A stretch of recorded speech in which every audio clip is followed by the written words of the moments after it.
Praise the lord. దేవునికి స్తోత్రం కలుగునుగాక. దేవుని బిడ్డలారా, ఉపవాసి ప్రార్థన కుడికను ప్రారంభ ప్రార్థనతో మనం ప్రారంభించుకుందాం. ప్రతి ఒక్కరు కండ్లు మూసుకొని తలలు వంచి ప్రార్థనలో నాతో ఏకీభించాలని ప్రభుపేట తెలియజేస్తూ ఉన్నానండి. మహాపరిశుద్ధుడా, ప్రేమ కలిగిన తండ్రి, కృపగలిగిన యేసయ్య, మీ ఘనమైన నామమునకు వేలాది వందనములు, వేలాది కృతజ్ఞతా స్తోత్రములు చెల్లిస్తున్నాను నాయన.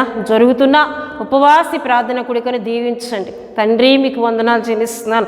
ప్రారంభం నుండి ముగింపు వరకు మీరు మాకు తోడుగా ఉండి నడిపించమని సన్నిధిలో ప్రార్థిస్తున్నాను. పరిశుద్ధాత్మ దేవా, మహోన్నతుడా, నీకు స్తోత్రాలు చెల్లిస్తున్నాను. పాడుచున్న పాటలో దేవా మీరుండి నడిపించండి. చెప్పబడుతున్న శ్రేష్టమైన మీ మాటల్లో మీరు ఉండమని ప్రార్థిస్తున్నాను. అయ్యా, నీ మాటలు వింటున్న ప్రతి ఒక్కరిలో అయ్యా విశ్వాసం బలపరచండి, ఆత్మీయతలో దీవించండి తండ్రి. మీకు వందనాలు చెల్లిస్తున్నాను అయ్యా. మరి ఎక్కువగా నేను నమ్మకంగా బ్రతుకున్నట్లు పరిశుద్ధుడా మీరు మాట్లాడమని ప్రార్థిస్తున్నాను. చేస్తున్న ప్రార్థన విజ్ఞాపనలో మీ ఆత్మ సహాయం దయచేయమని ఉపవాసి ప్రార్థన కుడిక ప్రారంభం మొదలుకొని ముగింపు వరకు మీ ఆత్మ అధ్యక్షతలు నడిపించి మీ నామమునకే మహిమ ఘనత ప్రభావాలు పొందుకోమని యేసు నామములు అడుగుచున్నాం తండ్రి, ఆమేన్. దేవుని బిడ్డలారా, ప్రార్థనలో నాతో ఏకీభించిన మీ అందరికీ నా శుభవందనాలు తెలియజేస్తూ ఉన్నానండి. ఈ సమయంలో బెసలేలు వచ్చి ఒక చక్కటి ఆత్మీయ గీతం పాడి ప్రభువుని గనపరుస్తుంటుండగా తనతో పాటు కలిసి ప్రభువుని గనపరచాలని ప్రభుపేట తెలియజేస్తూ ఉన్నానండి.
జారిన కన్నీళ్ళు తడిపెను దేవుని పాదాలు, ఇప్పటి నుండి నీ కళ్ళు చూచును దేవుని కార్యాలు.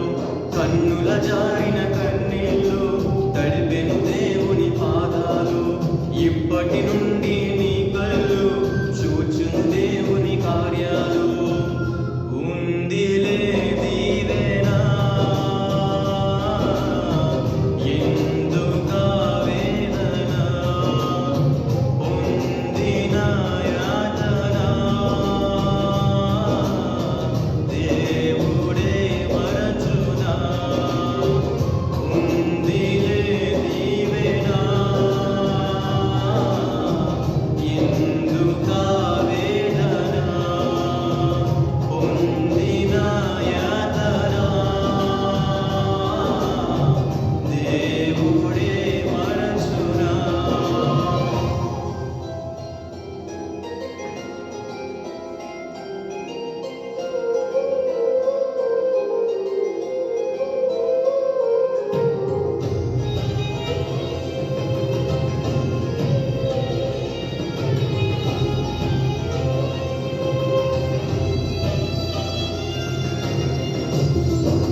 దేవుని బిడ్డలారా, చక్కటి పాట పాడి ప్రభువుని గనపరిచిన మెస్లేలు బట్టి తనతో పాటు కలిసి ప్రభువుని గనపరిచిన మీ అందరిని బట్టి నేను దేవుని స్తుతులు చెల్లిస్తూ ఉన్నానండి.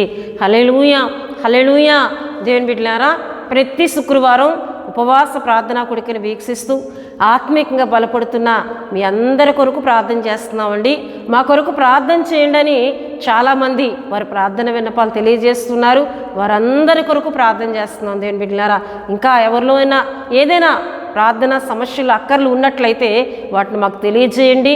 భారంతో మీ అందరి కొరకు ప్రార్థన చేస్తాం. దేవుని బిడ్డలారా, హల్లెలూయా.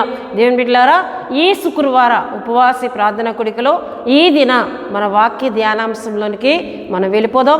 దేవుడు మనందరితో మాట్లాడుతున్నప్పుడు ప్రతి ఒక్కరూ శ్రద్ధగా ఆసక్తిగా దేవుని మాటలు వినాలని ప్రభుపేట తెలియజేస్తూ ఉన్నానండి. దేవుని బిడ్డలారా, గడిచిన కొన్ని వారాలుగా మనం ఒక అంశమును ధ్యానం చేసుకుంటూ వస్తూ ఉన్నాం. ఆ అంశమును మనం చూసుకున్నట్లయితే బైబిల్ గ్రంథంలోని రాజులు వారి ఆత్మీయతను తెలుసుకుందాం. బైబిల్ గ్రంథంలోని రాజులు వారి ఆత్మీయతను తెలుసుకుందాం అని మనం ధ్యానం చేసుకుంటున్నాం అంశమును. ప్రియదేవుని బిడ్డలారా, దానికి మూల వాక్యముగా ఈ దినం మన ధ్యాన వాక్య అంశంలోనికి మనం వెళ్ళినట్లయితే సమూయేలు 2వ గ్రంథము 2వ అధ్యాయము 8 నుండి 11 వరకు మనం చదువుకుందామండి. నేరు కుమారుడుగా అబ్నేరు అను సౌలు యొక్క సైన్యాధిపతి సౌలు కుమారుడు ఇష్బోషెతును మహనయీముకు తోడుకొని పోయి గిలాదు వారి మీదను అషోరీయుల మీదను యజ్రాయేలు మీదను ఎఫ్రామీయుల మీదను బెన్యామీల మీదను ఇశ్రాయేల్ వారి మీదను రాజుగా అతనికి పట్టాభిషేకం చేసెను. సౌలు కుమారుడు ఇష్బోషెతు 40 ఏండ్ల వాడై ఏలన ఆరంభించి 2 సంవత్సరములు పాలించెను. అయితే యోధావారు దావీదు పక్షముగా నుండిరి. దావీదు హెబ్రోనులో యోధావారి మీద ఏలిన కాలమంతయు 7 సంవత్సరముల 6 మాసములు అని మనం చూస్తూ ఉన్నామండి. హల్లెలూయా. దేవుని బిడ్డలారా, గడిచిన అంశంలో మనం చెప్పుకున్నాం. దేవుని బిడ్డలారా, దేవుని వాక్యంలో మనం చెప్పుకోవడం జరిగింది ఏమిటంటే, సౌలు మరణించిన తర్వాత దావీదును యోధావారు తీసుకుని వచ్చి హెబ్రోన్లో దావీదును రాజుగా వారు పట్టాభిషేకం చేసినట్లు చూడండి. ప్రియదేవుని బిడ్డలారా, దేవుని వాక్యంలో మనకు కనిపిస్తూ ఉంటుంది. 2వ అధ్యాయము 3 నుండి మనం చదివినట్లయితే, మరియు దావీదు తన యొద్దనున్న వారందరినీ వారి ఇంటి వారికి తోడుకొని వచ్చెను.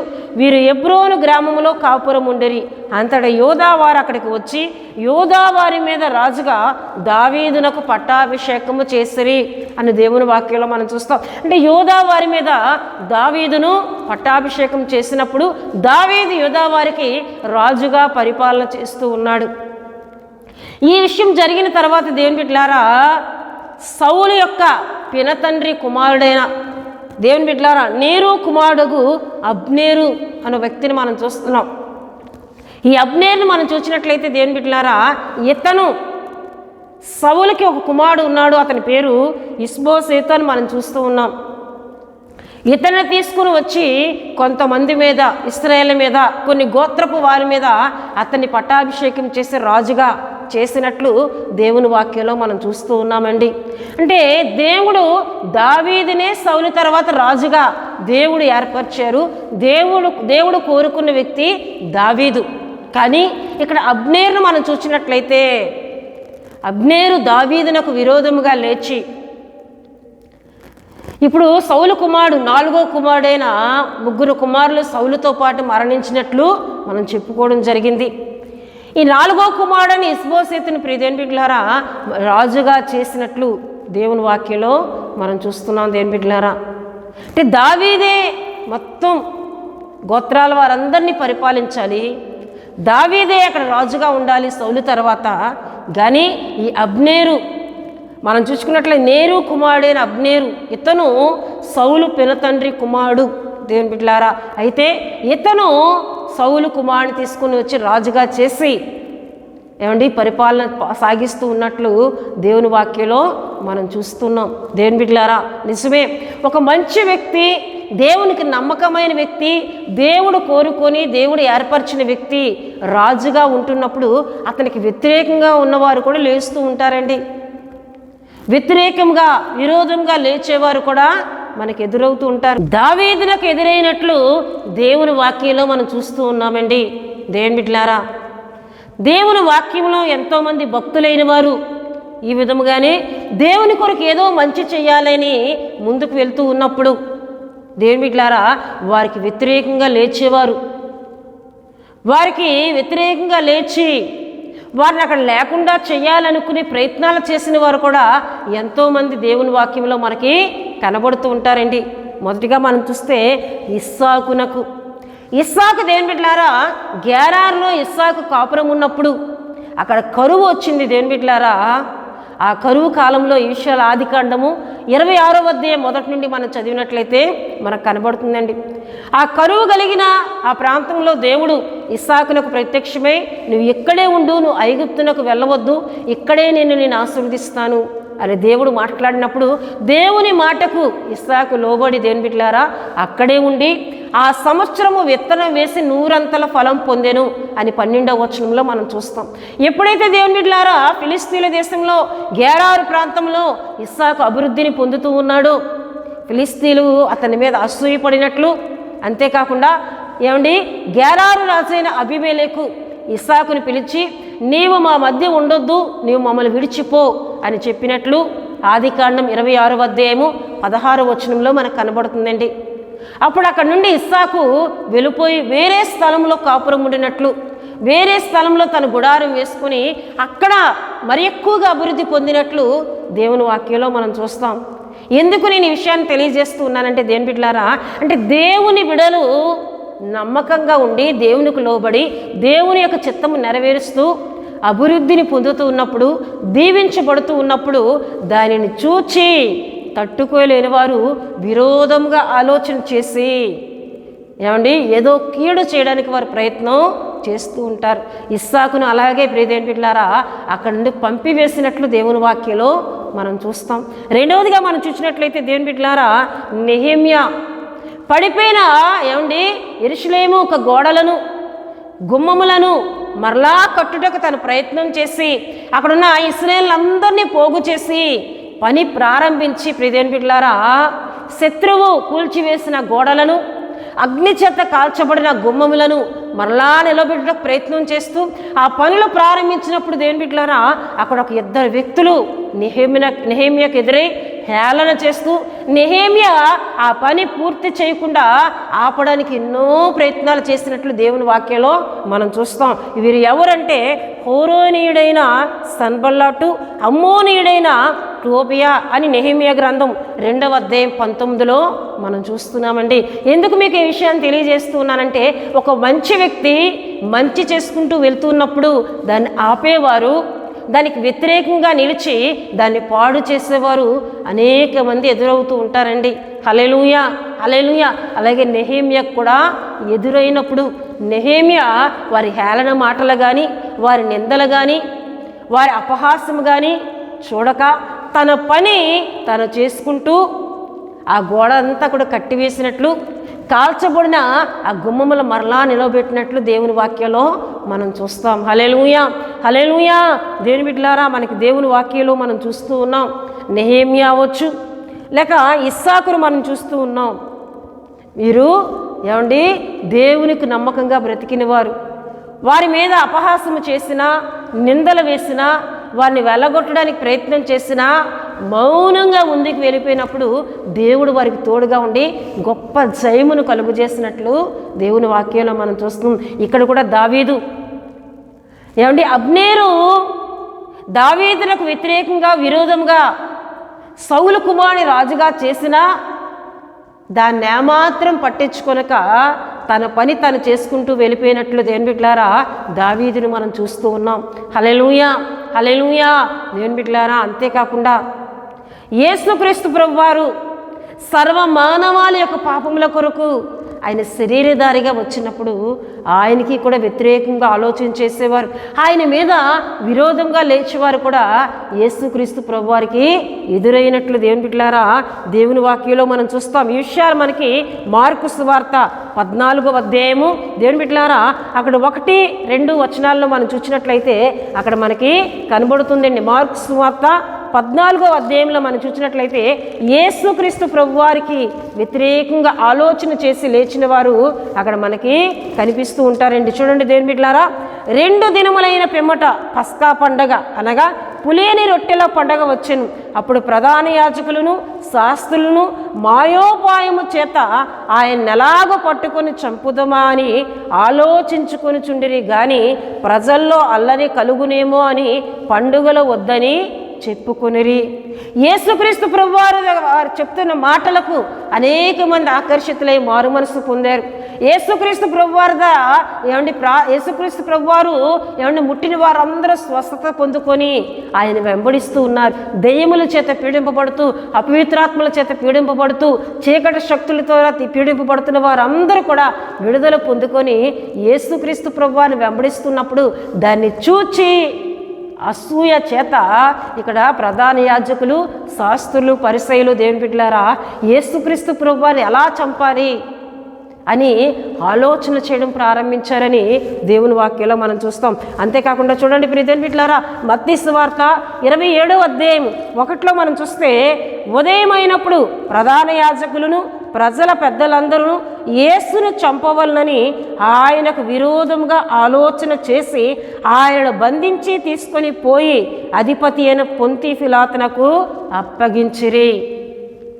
యేసుక్రీస్తు ప్రభువారికి విరోధంగా ఆలోచన చేసి, యేసుక్రీస్తు ప్రభువారు చేసిన తప్పు ఏమి ఇక్కడ లేదండి, కానీ విరోధంగా ఆలోచన చేసి ఆయన ఎలాగైనా చంపాలని పిలాతునకు అప్పగించినట్లు దేవుని వాక్యంలో మనం చూస్తాం. అయితే పిలాతు యేసుక్రీస్తు ప్రభువారిని చూసినప్పుడు అతన్ని ఏ నేరము కనబడలేనప్పుడు పిలాతు జన్మదినము జరుగు సమయంలో ఎవరో ఒకరిని విడుదల చేయటం అక్కడ ఆనవాయితీగా ఉన్నప్పుడు యేసునే విడుదల చేయాలి అని పిలాతు తలుస్తుంటే ప్రజలందరూ కూడా ఏమంటున్నారండి, బందిపోటు దొంగ అగు బర్నబాను విడుదల చేయమని కేకలు వేసినట్లు దేవుని బిడ్డలారా చూడండి 11 నుండి 18, 19 వరకు మనకి కనబడుతూ ఉందండి. హల్లెలూయా, హల్లెలూయా. దేవుని బిడ్డలారా, యేసుక్రీస్తు ప్రభువారికే విరోధంగా లేచిన వారు, యేసుక్రీస్తు ప్రభువారిని చంపాలని యేసుక్రీస్తు ప్రభువారి మీద దుష్ట ఆలోచన కలిగిన వారు అతనికి ఎదురయ్యారు ప్రియ దేవుని బిడ్డలారా. అయితే ఆయన కలిగి బ్రతుకుతున్నా ఆయన బిడ్డలమైన మనకు కూడా మనం పరిశుద్ధంగా బ్రతుకుతున్నప్పుడు, ఆయన కొరకు నమ్మకంగా బ్రతుకుతున్నప్పుడు మన మీద కూడా విరోధవాదులు లేస్తూ ఉంటారండి. మనకు కూడా కీడు చేయాలని ఆలోచన చేసేవారు ఎదురవుతూ ఉంటారు.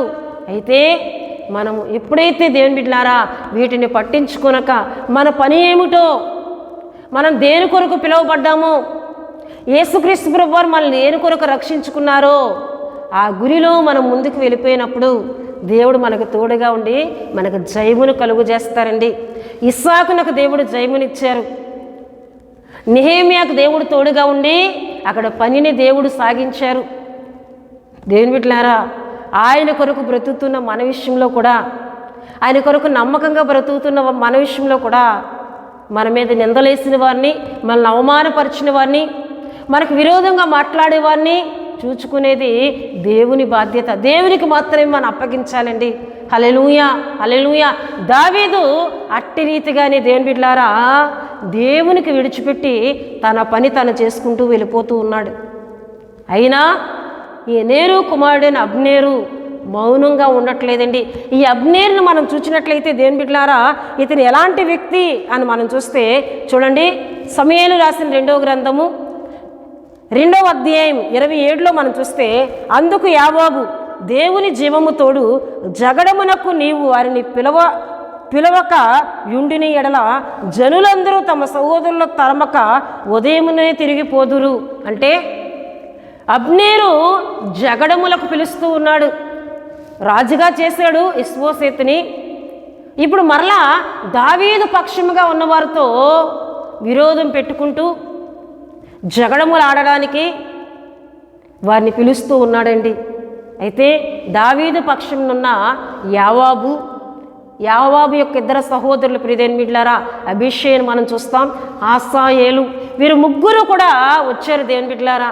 వీరు కొంతమందిని తీసుకొని ఈ అబ్నేరు ఇష్బోషెతు అంతేకాకుండా కొంతమందిని పట్టుకొని వారు కూడా మహానీయము అనే ఒక స్థలంలోకి వెళ్ళినప్పుడు వారు ఇటు అవతల యావాబు పక్షం ఉన్నవారు అటు నిలబడినప్పుడు వీరి యొక్క యవనస్తులను వారి యొక్క యవనస్తులను ఏమండి కొట్టుకుంటూ, అంటే కుస్తీ పట్లు పడుతూ ఉంటారు కదండి, అట్టి రీతిగా వారిద్దరూ కొట్టుకున్నప్పుడు కొంతమంది అక్కడ పడిపోయినట్లు, మరలా అక్కడి నుండి దేని బిడ్డలారా అబ్నేరు పారిపోతూ ఉన్నప్పుడు ఈ అబ్నేరును యావాబు, అబీషై, ఆసాయేలు తరుముట ప్రారంభించారు. ఎలాగైనా ఇంత విరోధముగా, ఇంత వ్యతిరేకంగా దావీదు మీద లేచి దావీదునకు వ్యతిరేకంగా పనిచేస్తూ ఉన్నాడు కనుక ఈ అబ్నేర్ని దినం ఎలాగైనా మనం పట్టుకోవాలి అని చెప్పి దేని బిడ్డలారా దావీదు సేనాధిపతి అయిన యావాబు అతని ఇద్దరు సహోదరులు కూడా ఈ అబ్నేర్ను తరుముతూ ఉన్నప్పుడు అబ్నేరు పరిగెడుతూ ఉన్నాడు దేని బిడ్డలారా. పరిగెడుతూ ఉన్నప్పుడు తరుముతున్న ఆసాయేలును మనం చూసినట్లయితే ఇతను చిన్నవాడు, యావాబు యొక్క సహోదరుడు. నువ్వు వెళ్ళిపో, నన్ను విడిచని ఈ అబ్నేరు చెప్పినా వెళ్ళకపోయినప్పుడు వెనక తిరిగి ఈ ఆసాయేలును చంపివేసినట్లు దేవుని వాక్యంలో మనం చూస్తామండి. హల్లెలూయా, హల్లెలూయా. అంటే జగడములు పుట్టించేవాడు, నరహత్యలు జరిగించేవాడు ఈ అబ్నేరుగా మనం చూస్తున్నాం. దేవుని బిడ్డలారా, ఇటువంటి వారు చాలామంది మనకు ఎదురవుతూ ఉంటారు. మంచిగా ఉంటూనే జగడములు పెడుతూ, మంచిగా ఉంటూనే గొడవలు పెడుతూ, మంచిగా ఉంటూనే దావీదునకు వ్యతిరేకమైన పనులు చేస్తూ ఉన్న ఈ అబ్నేరును మనం చూసినట్లయితే ఎప్పుడైతే దేవుని బిడ్డలారా యావాబు తన తమ్ముడైన ఆసాయేలును ఈ అబ్నేరు చంపాడో, ఎలా అయినా ఇంక అబ్నేరును పట్టుకోవాలి, ఎలా అయినా అబ్నేరుని చంపాలి అని తరమడం మాత్రం మానలేదు. ఎవరండి? యావాబు. హల్లెలూయా. దేవుని బిడ్డలారా, అబ్నేరు వెనకాతల యోవాబు, అబీషై తరుముకుంటూ వస్తున్నప్పుడు ఇక నన్ను తరుముట ఆపివేయండి, ఉదయం అవుతుంది అని చెప్పినప్పుడు నీవే మా మీదకి జగడమునకు వచ్చావు కానీ మేము నిన్ను తరుముట్టుకుంటూ రాలేదు అని చెప్పి యోవాబు, అంతేకాకుండా సహోదరుడైన అబీషై, అంతేకాకుండా ఉన్న కొంతమంది ఇశ్రాయేలు దేవుని బిడ్డలారా అక్కడి నుండి వెనుకకు వెళ్ళిపోయినట్లు దేవుని వాక్యంలో ఈ విషయాలు మనకి 28వ వచనంలో కనబడతాయండి. కానీ యోవాబును మనం చూసినట్లయితే ఈ అబ్నేరుని ఎలాగైనా చంపాలి, ఎందుకంటే నా తమ్ముడిని అన్యాయంగా చంపివేశాడు అని ఒకటి మనసులో తను పెట్టుకున్నట్లు మనం దేవుని వాక్యంలో చూస్తూ ఉంటాం. అయితే ఇంటికి తిరిగి వెళ్ళినటువంటి ఈ అబ్నేరుని మనం చూసినట్లయితే 3వ అధ్యాయం 6వ వచనం నుండి చదివినట్లయితే ఈయన కొన్ని అక్రమ సంబంధాలు, పాపపు పనులు చేస్తూ ఉన్నాడు. సౌలు ఉపపత్ని అయిన దేవుని బిడ్డలారా రిస్పా అనొక ఆమెతో ఆయన పాపము చేస్తూ ఉన్నప్పుడు సౌలు కుమారుడైన ఇష్బోషెతు చూచి నీవు ఈ విధంగా చేయటం తప్పు కదా అని గద్దిస్తూ ఉన్నప్పుడు ఈ అబ్నేరు అంటూ ఉన్నాడు, నేనే కదా నేను రాజుగా చేశాను, నేను పట్టుకొని వెళ్ళి నేను దావీదుకు అప్పగించినట్లయితే నీ పరిస్థితి ఏమిటి అని భయపెట్టినట్లు కూడా దేవుని బిడ్డలారా 11వ వచనం వరకు మనకు కనబడుతుందండి. లేదు, ఇక నేను రాజుగా తొలగించి ఇశ్రాయేలు గోత్రపు వారందరినీ కూడా దావీదునకే అప్పగించేస్తాను అని ఇష్బోషెతు మీదకి విరోధంగా కూడా లేచాడు. అంటే ఈ అబ్నేరు అనేవాడు దేవుని బిడ్డలారా తనకి ఎవరు బుద్ధి చెప్పినా వారికి వ్యతిరేకంగా పనిచేసేవాడు, వారికి వ్యతిరేకంగా ఆలోచన చేసేవాడు. ఇప్పుడు దావీదునకు ఒక వర్తమానం పంపించి దేవుని బిడ్డలారా ఇశ్రాయేలు గోత్రపు వారందరినీ నేను నీకే అప్పగిస్తున్నాను, ఇక అందరినీ నీవే రాజుగా పాలించాలి, ఇష్బోషెతు ఇంకా రాజుగా ఉండడానికి వీలు లేదు, ఈ పెద్దలందరినీ నేను ఎద్దకు తీసుకొని వస్తానని దావీదునకు దగ్గరకు తీసుకొని వెళ్ళినట్లు దేవుని బిడ్డలారా ఈ 3వ అధ్యాయం అంతా చదివినట్లయితే మనకు కనబడుతుందండి. హల్లెలూయా, హల్లెలూయా. తీసుకొని వచ్చి దావీదునకు అప్పగించి తిరిగి వెళ్ళిపోయాడు. అప్పటికి యోవాబు లేడు దేవుని బిడ్డలారా. యోవాబు తిరిగి వచ్చినప్పుడు అబ్నేరు వచ్చాడని, దావీదుతో సమాధానంగా మాట్లాడి సమాధానంగా వెళ్ళిపోయాడని, ఇశ్రాయేలు గోత్రపు వారందరినీ కూడా దావీదునకు అప్పగించాడని సంగతి తెలుసుకొని యోవాబు దేవుని బిడ్డలారా మళ్ళా అబ్నేరును పిలువనంపించి సమాధానంగా మాట్లాడినట్టు పిలిచి అక్కడ చంపివేసినట్లు దేవుని బిడ్డలారా దేవుని వాక్యంలో మనం చూస్తాం. ఈ విషయాలు 29, 30 వచనాల్లో మనకు కనబడుతుందండి. అంటే ఈ అబ్నేరు ఒక దుర్మార్గుడు, ఎవరైనా బుద్ధి చెప్పితే వారికి వ్యతిరేకంగా లేచేవాడు కనుక ఇటువంటి వ్యక్తి బ్రతకకూడదని, అంతేకాకుండా నా తమ్ముడిని చంపాడు అన్యాయంగా అని చెప్పి యోవాబు చంపినట్లు దేవుని వాక్యంలో చూస్తాం. ఈ విషయం దావీదు తెలుసుకుని దేవుని బిడ్డలారా ఆయన సమాధానంగా వచ్చి సమాధానంగా వెళ్ళిపోయాడు. ఎందుకు ఆయన్ని చంపివేశారని మరలా అబ్నేరు యొక్క శవమును తెచ్చి దాన్ని తీసుకుని వెళ్ళి సమాధి చేసినట్లు మనకి దేవుని బిడ్డలారా 31, 35 వరకు మనకి కనబడుతూ ఉంటాయండి. హల్లెలూయా. ఎందుకు నేను ఈ విషయాలు చెప్తూ ఉన్నానంటే వ్యతిరేకంగా లేచినవాడు, విరోధంగా లేచినవాడు చంపబడ్డాడు కానీ ఏమండి అభివృద్ధిలోనికి వెళ్ళలేదు. అందుకే దేవుని బిడ్డలారా చూడండి 3వ అధ్యాయం 1వ వచనంలో సౌలు కుటుంబీకులకును దావీదు కుటుంబములకును బహుకాలం యుద్ధము జరుగుగా దావీదు అంతకంతకు ప్రబలెను, సౌలు కుటుంబము అంతకంతకు నేరసిల్లెను. ఈ సౌలు కుటుంబీకుడు ఎవరండి? ఈ అబ్నేరు తర్వాత వారందరూ కూడా సౌలు కుటుంబం అంతా కూడా దినదినము నీరసిల్లిపోయారు కానీ వారు అభివృద్ధిలోనికి రాలేదండి. కానీ ఎలాంటి కుట్రలను పన్నినా, ఎంత వ్యతిరేకంగా లేచినా దేవుని కొరకు నిలబడి మౌనంగా దేవునికి అప్పగించి వెళ్ళిపోతున్న దావీదు ఏమవుతూ ఉన్నాడండి? అంతకంతకు ఏమండి ప్రబలుతూనే ఉన్నాడు, అంతకంతకు వర్ధిల్లుతూనే ఉన్నాడు. ఎవరండి? దావీదు. దేవుని బిడ్డలారా గనుక మనం కీడు చేసేవారిని, మనకు వ్యతిరేకంగా లేచేవారిని, మనల్ని చంపాలని ప్రయత్నం ఎవరైనా చేసినా, మన కీడు చేయాలని ప్రయత్నం చేసినా వారిని మనం దేవునికి అప్పగించి మనం మౌనంగా వెళ్ళిపోతే పగ తీర్చుకున్నట్టు నా పని అని దేవుడు మాట్లాడుతున్నట్లు అపోస్తలుడైన పౌలు గారి ద్వారా ఆయన మనకు తోడుగా ఉండి మన పక్షంగా ఆయన పగను తీర్చుకునే దేవుడు. కానీ మనం ఎలా ఉండాలంటే దేవుని బిడ్డలారా దావీదు వలె ఉండాలని దేవుని వాక్యంలో మనం చూస్తూ ఉన్నాం. హల్లెలూయా, హల్లెలూయా. దేవుని బిడ్డలారా బైబిల్ గ్రంథములోని రాజులు వారి ఆత్మీయతను తెలుసుకుందాం అనే అంశమును మనం ధ్యానం చేసుకుంటూ ఉన్నాం. సౌలు మరణించిన తర్వాత దావీదు రాజుగా చేయబడ్డాడు. తర్వాత ఆ రాజుగా చేయబడిన తర్వాత కూడా వ్యతిరేకించేవారు, తనకి వ్యతిరేకంగా ఆలోచన చేసి తన కీడు చేసేవారు తనకి ఎదురైనా దావీదు ఎలా ఉండిపోయాడండి?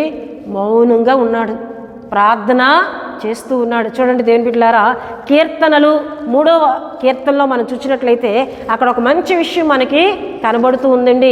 దావీదు తను ప్రార్థన చేస్తూ చక్కటి విషయాలను దేవుడే తన పక్షంగా ఉండి ఏ విధంగా తనకి న్యాయం చేశారో, ఏ విధంగా దేవుడు తనకు తోడుగా ఉన్నారో ఇక్కడ దావీదు చెప్తూ ఉన్నాడు. చూడండి ప్రియ దేవుని బిడ్డలారా 7వ చరణంలో మనం చూస్తే యెహోవాలెమ్ము నా దేవా నన్ను రక్షింపుము, నా శత్రువులనందరినీ దవడ ఎముకల మీద కొట్టువాడవు నీవే, దుష్టుల పళ్ళు విరగొట్టువాడవు నీవే, రక్షణ యెహోవాది, నీ ప్రజల మీదకి నీ ఆశీర్వాదము వచ్చునుగాక. అంటే నా శత్రువులందరికీ కూడా దవడ ఎముకల మీద కొట్టువాడవు నీవే, వారు పళ్ళు విరగొట్టువాడవు నీవే, నేనేమి చేయను. రక్షణ యెహోవాది, నీ ప్రజల మీదకి నీ ఆశీర్వాదం వచ్చునుగాక అని ఇక్కడ దావీదు దేవుణ్ణి ఘనపరుస్తూ కీర్తన పాడుతూ ఉన్నట్లు దేవుని వాక్యంలో మనం చూస్తున్నాం. దేవుని బిడ్డలారా గనుక ఒక నెహెమ్యా వలె, ఒక ఇస్సాకు వలె దేవునికి అప్పగించి మనం ముందుకు వెళ్ళిపోతే దేవుడు మన పక్షంగా ఉండి ఆయన గొప్ప కార్యములను చేయు దేవుడని ఏమండి దావీదు రాజుగా ఉండి ఆయన పరిపాలిస్తున్న ఏమండి ఒక ఆత్మీయత, దావీదులో ఉన్న ఆత్మీయత మనకి తెలియజేస్తూ ఉందండి. హల్లెలూయా. యేసుక్రీస్తు ప్రభువారి గురించి కూడా మనం చెప్పుకున్నాం. యేసుక్రీస్తు ప్రభువారికి వ్యతిరేకంగా లేచారు, ఆయనకి విరోధంగా ఆలోచన చేసి ఆయన చంపాలని లేచారు. అయితే ఆయన ఏమండి చనిపోవడానికే వచ్చారు గనక, సర్వమానవాల కొరకు ఆయన ప్రాణం పడడానికి వచ్చారు గనక ఆయన మౌనంగా తన ప్రాణమును అప్పగించుకున్నట్లు దేవుని వాక్యంలో మనం చూస్తున్నాం. దేవుని బిడ్డలారా హల్లెలూయా, హల్లెలూయా. ఒక దొంగను విడుదల చేయమని ప్రజలు కోరారు కానీ ఏమంటే ఏ నేరము చేయని యేసు ప్రభువాన్ని విడుదల చేయమని ప్రజలు కోరలేదండి. అయినా ఆయన మౌనంగా ఉన్నారు. ఎందుకంటే దేవుని బిడ్డలారా ఆయన ప్రాణం పెట్టడానికి వచ్చారు, ఆయన సులువు మీద మరణించడానికి వచ్చారు కనుక తన పనిని తాను మౌనంగా చేసుకుంటూ వెళ్ళిపోయారండి. హల్లెలూయా. ఇట్టి ఏమండి ఆత్మీయతను మనం కలిగి ఉండాలని యేసుక్రీస్తు ప్రభువారు మనకి నేర్పిస్తూ ఉన్నారు. ఉపవాస ప్రార్థన చేస్తున్న మనము, ఉపవాసం ఉండి కన్నీరు కారుస్తున్న మనము దేవుని బిడ్డలారా, ఎవరి మాటల వైపు మన చెవులు పెట్టక, ఎవరి నిందల వైపు, అవమానాల వైపు నువ్వెప్పుడు బాగు చేయబడతావు, నీ పరిస్థితులు ఎప్పుడు మారుతాయి, నీ స్థితి ఇంతే అని హేళన చేసేవారు మనకు ఎదురైనా, నా దేవుడు నన్ను పైకెత్తువాడు, నా దేవుడు నన్ను బలపరచువాడు, నా దేవుడు నన్ను ఆశీర్వదించేవాడని ఆయన మీద గొప్ప నమ్మికతో నువ్వు ముందుకు వెళ్ళినట్లయితే, ఉపవాసం ఉండి నువ్వు ప్రార్థన చేసినట్లయితే, దావీదు అంతకంతకు ఎలా అయితే ప్రబిలాడో నీవును అంతకంతకు ప్రబలుతూ వర్ధిల్లుతూనే ఉంటావని దేవుని వాక్యం సెలవిస్తూ ఉంది. హల్లెలూయా, హల్లెలూయా. గనుక దేవుని బిడ్డలారా, ఈ వారం మనం దావీదుని గురించి కొన్ని విషయాలు చెప్పుకున్నాం. వచ్చే వారం మరికొన్ని విషయాలను, దావీదు తన రాజుగా పరిపాలన చేస్తూ ఎటువంటి ఆత్మీయతను కలిగి ముందుకు వెళ్ళాడో తెలుసుకొని, ఆ దావీదులో ఉన్న ఆత్మీయతను మనం కూడా కలిగి ఉండడానికి ఎలా మనం ఉండాలో నేర్చుకుందామండి. హల్లెలూయా, హల్లెలూయా. ఈ వారమునకు నేను ఇంతటితో ముగిస్తున్నాను. దేవుని బిడ్డలారా, దావీదు వంటి ఆత్మీయతను కలిగి మంచి చేయట్లో ముందుకు వెళ్దాం. దేవుని యొద్ద నుండి గొప్ప దీవెన, అభివృద్ధిని పొందుకుందాం. దేవుడు తన పరిశుద్ధ వాక్యమును మన వినికిల్లో దీవించునుగాక. ఆమేన్. దేవుని బిడ్డలారా, ఇంతవరకు దేవుని మాటలను మనం విన్నాం. సమయంలో ముగింపు ప్రార్థన మనం చేసుకుందాం. ప్రతి ఒక్కరు కళ్ళు మూసుకొని తల వంచి నేను ప్రార్థిస్తున్నప్పుడు నాతో పాటు ఏకీభవించి ప్రార్థన చేయండి. దేవుడు మీ పక్షంగా గొప్ప కార్యములను ఆయన చేయబోతూ ఉన్నారండి. మహాపరిశుద్ధుడా, ప్రేమ కలిగిన తండ్రి, కృప కలిగిన యేసయ్య, మీ ఘనమైన నామమునకు వేలాది వందనములు, వేలాది కృతజ్ఞతా స్తోత్రములు చెల్లిస్తున్నాను నాయన. పరిశుద్ధాత్మ దేవానికి వందనాలు అయ్యా. ఈ దినం మా అందరితో మీరు మాట్లాడారు, మీకు వందనాలు. దావీదు ప్రభువా రాజుగా చేయబడినప్పుడు దేవా, దావీదునకు వ్యతిరేకంగా అబ్నేరు లేచినట్లు మేము చూస్తూ ఉన్నాం. కానీ అబ్నేరు యొక్క జీవితం మరణముతో ముగించబడింది. దేవా, తను ఏదో చేయాలనుకున్నాడు కానీ ఏమీ సాధించలేకపోయాడు. కానీ దేవా, నెమ్మదిగా దీనత్వంతో దేవా మౌనంగా తన పని తను చేసుకున్న దావీదు అంతకంతకు ప్రబలుతూ వర్ధిల్లుతూ ఉన్నాడయ్యా. నీకు స్తోత్రాలు చెల్లిస్తున్నాను. దావీదు వంటి ఆత్మీయతను మేము కలిగి ఉండాలని మాతో మాట్లాడినందుకు మీ స్తోత్రాలు చెల్లిస్తున్నాను. అటువంటి ఆత్మీయతలో మమ్మల్ని అందరినీ ఉంచి నడిపించమని ప్రార్థిస్తున్నాను. పరిశుద్ధుడానికి వందనాలు. ఈ ప్రార్థనలో ఏకీభవిస్తున్న బిడ్డలందరినీ మీ చేతులకు అప్పగిస్తూ ఉన్నాను. ప్రతి ఒక్కరిని పేరు పేరున మీరు దీవించండి అయ్యా. నీకు వందనాలు అయ్యా. ఎంతోమంది బలహీనంగా ఉన్నవారు ఉన్నారు అయ్యా, అనారోగ్యంతో బాధపడుతూ ఉన్నారు. అట్టి వారందరినీ మీ చేతులకు అప్పగిస్తున్నాను అయ్యా. నీకు వందనాలు. వారు కలిగి ఉన్న ఎటువంటి బలహీనతైనా, ఎటువంటి అనారోగ్యమైనా నజరుడైన యేసుక్రీస్తు నామములో వారి శరీరములు విడిచి బయటికి పొమ్మని ఆజ్ఞాపిస్తున్నానయ్యా. నీ స్వస్థత, మీ ఆరోగ్యము యేసుక్రీస్తు నామములో దయచేయండి. అలాగే ప్రభువా, సమాధానం లేని కుటుంబాలు ఎన్నో ఉన్నాయి. భర్త వ్యసనాలతో అయ్యా నశించిపోతున్నాడు. బిడ్డలు ప్రభువా వ్యసనాలతో నశించిపోతున్నారు. కుటుంబంలో నెమ్మది లేక కన్నీరు కారుస్తున్న స్త్రీలు అయ్యా, అట్టి కుటుంబాలకు నెమ్మది, సమాధానం మీరు దయచేయండి అయ్యా. అపవాది బంధకాల నుండి అట్టి కుటుంబాలను విడిపించి రక్షించమని ప్రార్థిస్తున్నాను తండ్రి. మీకు వందనాలు. అలాగే ఆర్థిక ఇబ్బందులతో, రుణభారాలతో, సమస్యలతో ఎన్నో కుటుంబాలు నశించిపోతున్నాయా. అట్టి వారిని మీరు జ్ఞాపకం చేసుకోండి అయ్యా తండ్రి. వారికి సహాయం కలుగు చేయమని ప్రార్థిస్తున్నాను. నలువైపుల నుండి వారికి సహాయం దయచేయండి అయ్యా. మూయబడిన ప్రతి ద్వారమును తెరవమని ప్రార్థిస్తున్నానయ్యా తండ్రిని. కార్యాలు చేసి వారందరినీ రక్షించమని సందులో ప్రార్థిస్తూ ఉన్నాను తండ్రి. నీకు వందనాలు. అలాగే Holi God prayer fellowship Vizag అని మా ఛానల్ సబ్స్క్రైబ్ చేసుకున్న కుటుంబాలన్నింటినీ దీవించండి అయ్యా. అయ్యా, వారి విగుణాన్ని ప్రార్థించమని తెలియజేసిన ప్రతి ప్రార్థన విన్నపమును యేసుక్రీస్తు నామములో నెరవేర్చమని ప్రార్థిస్తున్నాను. బలహీనలైన వారిని స్వస్థపరచండి. ఉద్యోగములు లేని వారికి ఉద్యోగములు దయచేయండి. వివాహాలు కాని యవన బిడ్డలకు వివాహాలు జరిగించండి అయ్యా. సంతానం లేని వారికి చక్కటి సంతానం దయచేయమని ప్రార్థిస్తూ ఉన్నాను అయ్యా. రక్షణ లేని బిడ్డలకు రక్షణ దయచేయమని ప్రార్థిస్తున్నాను. అలాగే స్థానిక సంఘ బిడ్డలందరూ మీ చేతులకు అప్పగిస్తున్నాను. మా సంఘ బిడ్డలందరి చుట్టూ నీ కృప, మీ కాపుదల దయచేయండి. మా ఆత్మీయులను, మా కొరకు ప్రార్థిస్తున్న బిడ్డలను దీవించండి అయ్యా. వారి అక్కరలు తీర్చమని ప్రార్థిస్తున్నాను. సేవకుల కుటుంబాలను మీరు దీవించండి. వారు చేస్తున్న పరిచర్లు మీరు ఆశీర్వదించండి. మారుమూల ప్రాంతాల్లో దేవా నాగరికత తెలియలేని ప్రజలు, జ్ఞానము లేని ప్రజల యొద్దకు ఎంతోమంది సేవకులు వెళ్ళి వారి జ్ఞానమును బోధిస్తూ వారిని రక్షణలోకి నడిపిస్తూ ఉన్నారు. అట్టి సేవకులను కాపాడండి. అట్టి సేవకుల ద్వారా అనేక ఆత్మలు రక్షింపబడినట్లు ఈ ఆత్మకార్యాలు జరిగించండి. వారికి సరైన సౌకర్యమును దయచేయమని ప్రార్థిస్తూ ఉన్నాను. తండ్రి నీకు వందనాలు చెల్లిస్తున్నానయ్యా. మా దేశమును, దేశ నాయకులను, ప్రధానులను, అధికారులను దీవించమని ప్రార్థిస్తూ ఉన్నాను. తండ్రి నీకు వందనాలు. మా దేశ రైతులను దీవించండి. చక్కటి పంటలు పండేటట్లు సహాయం చేయండి.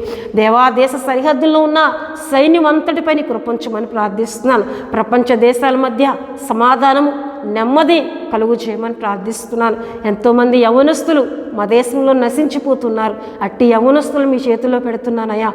నానా మత్తుకు బానిసైపోయి, పాపమునకు బానిసైపోయి అయ్యా చిన్న వయసులోనే ప్రాణాలు కోల్పోతూ ఉన్నారు. అయ్యా, అట్టి బిడ్డలను మీరు రక్షించమని ప్రార్థిస్తున్నానయ్యా. అపవాది వాడికి సమయం కొంచెమే నెరిగి అనేక మంది యవనస్తులను మృంగివేస్తూ ఉన్నాడు. అయ్యా, వాడి చేతిలో నుండి, వాడి యొక్క కుయుక్తులు, వాడి బాణముల నుండి యేసు నామములో అనేక మంది యువతను రక్షించమని ప్రార్థిస్తూ ఉన్నాను. తండ్రి మీకు వందనాలు. మరొకసారి దేవ, మమ్మల్ని అందరినీ మీ పరిశుద్ధ స్థలాలు సమర్పిస్తూ ఉన్నాను. మా పరిచర్యను దీవించండి అయ్యా. మా పరిచర్యలో ఎన్నో అక్కర్లు ఉన్నాయి. ఆర్థికంగా ప్రభా మాకు సహాయము కావాలి ప్రభా. ఆర్థికంగా మీరు మమ్మల్ని బలపరిస్తే మరి ఎక్కువగా నీ పని మేము చేయగలం దేవా. అట్టి రీతిగా మమ్మల్ని బలపరిచి మా కుటుంబం అంతా ఇంకా నీ సేవలో, పరిచర్యలో బలంగా వాడబడినట్లు మమ్మల్ని బలపరిచి నడిపించి వాడుకొని మహిమ పొందుకోమని యేసు నామములో అడుగుచున్నాం తండ్రి. ఆమేన్. పరలోకమందున్న మా తండ్రి, మీ నామం పరిశుద్ధపరచబడునుగాక, మీ రాజ్యం వచ్చునుగాక, మీ చిత్తం పరలోకమందు నెరవేరునట్లు అలాగిన భూమి యందు నెరవేరునుగాక. మాకు కావలసిన అందిన ఆహారం మాకు దయచేయము. మా రుణస్తులను మేము క్షమించిన ప్రకారం మా రుణములను క్షమించము. మమ్మల్ని శోధనలోనికి తేక దుష్టుని తప్పించు. ఎందుకంటే రాజ్యము, బలము, మహిమ నిరంతరము మీరై ఉన్నారు తండ్రి. ఆమేన్. యేసు రక్తమే జయం. ప్రభు రక్తమే జయం. ప్రభు రక్తం సంపూర్ణమైనది. అపవాది క్రియలకంత నాశనం కలుగునుగాక. ఆమేన్, ఆమేన్, ఆమేన్. దేవుడు మిమ్ములను, మీ కుటుంబములను బహుగా దీవించునుగాక. ఆమేన్.